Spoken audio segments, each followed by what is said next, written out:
And sa mga gustong pumunta sa Carl Iris Apartment, using Google Map, ito no, kung galing kayo sa highway, pagdating ninyo sa may gate 2 ng NVSU or Nueva Vizcaya State University, may iskinita diyan.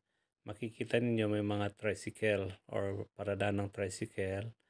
Sa harap niya may iskinita papuntang loob. So, didiretsuhin mo lang, makikita mo yung orange na bahay diyan. Yung sa may harap ng mga tricycle may mga orange. Didiretsuhin mo lang 'yan hanggang makapasok ka doon sa loob.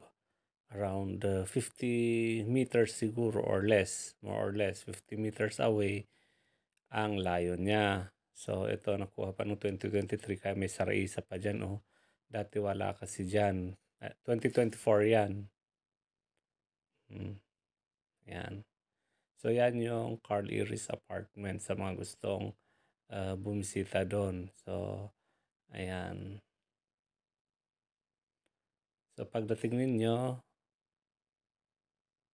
sa orange yung kulay niya. Madali lang ang pumunta doon sa mga gustong naghahanap ng boarding house. Sa next sem, merong uling available na room. May isang available na room kasi may aalis sa ngayong December. So, pwede ninyong tingnan kung gusto ninyong lumipat.